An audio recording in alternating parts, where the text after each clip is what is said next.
Questions? Yeah, at this time, Senator Sarlo is under some time constraints today. He'd like to take questions at this moment, please. You said you played 3 sports in high school. You mentioned baseball. What were the other sports? Football and basketball. I was weak at basketball, though. Not a good basketball player.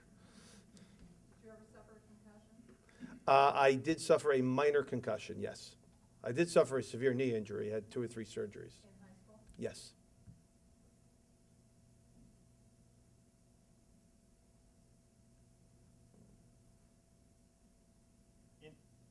Is there any indication at this point that Board of Education would think that athletic trainers would be a good place to start?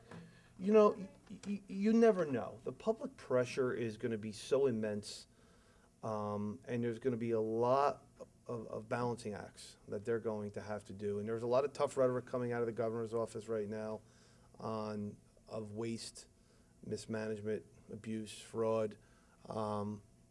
Athletic trainers are none of them. But it's easy for 4 or 5 members of a Board of Education to sit up there and say, you know, I don't want to increase the classroom size from 22 to 25. I don't want to lose this particular position or lose particular administrative position. So we're going to cancel our contract, you know, with an athletic trainer association or perhaps a university, or we're going to lay off our athletic trainer. You know, originally when I first proposed the bill, I just felt every school should have an athletic trainer. It actually takes on a much of a greater meaning now that we're in these difficult economic times. Well, we're talking about money. What does the average athletic trainer earn? And what does the average school nurse earn in New Jersey? The average school nurse, I mean, I really don't have any solid facts on what the average nurse makes. Perhaps $60,000, the average nurse perhaps in that range. I'm not sure about athletic trainers. Let's ask them.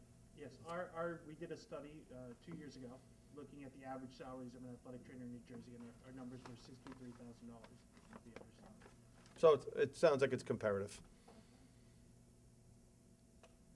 What a small parochial high school say that they can't afford an athletic trainer. Is there any possibility of funding to help them out? No, there's no funding mechanism attached to this bill, and we set the parameters and the guidelines. We're not dictating of how the arrangements could work. We're going to leave that up to the individual schools to work out the arrangements. As I said, whether it's an employee, whether it's some type of shared service with another school, we're going to allow them to be creative here. Perhaps enter into a contract with a sports medical institute or a university who will provide athletic trainers. I don't believe it's in the best interest of the legislature. The intent here is not to dictate of how they will do this, but to give them guidelines that they need to have a athletic trainer under employ. Senator, would the personal trainer have to be on the field or on the court only during games or also at practice? The athletic trainer, not the personal trainer. The athletic trainer would be on the sidelines during games, but we're not dictated they have to be on the sidelines during practice. But we're hoping here that if you have an athletic trainer under contract, you're going to be working with these athletes during the week. If somebody suffers an injury and they're getting ready to play in their next game and they're practicing, that they'll be working with them, getting them prepared, properly taped, properly ice, heat, and so on, so they're prepared to play that next game, and also to provide the coach with an educated opinion on whether or not he should return to competitive play that next game. So with the athletic trainer actually on the field, what happens if they do play a school that does not have an athletic trainer? Does that mean both of those teams would share that one athletic trainer? Well, the bill requires an athletic trainer to be on the field for a competitive game. That is something that the various school leagues potentially could work out.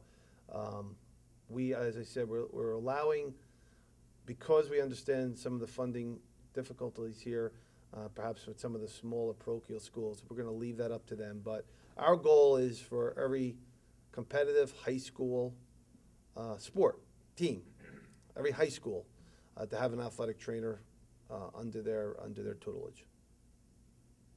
I'm a little bit surprised that your bill doesn't cover practices too, because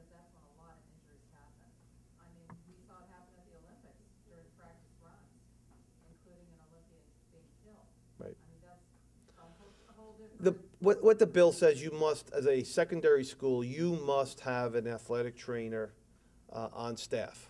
As I said, whether it's outside or on staff. So it's going to be up to the athletic director and the coaching staff. Of course, we're hoping that they're going to use the skills and the training and the education of an athletic trainer throughout the course of the week, especially if they're going to have somebody full-time. They're going to be using them full-time. So the goal really here is to have them there for practice as games as well. I don't want anybody to walk away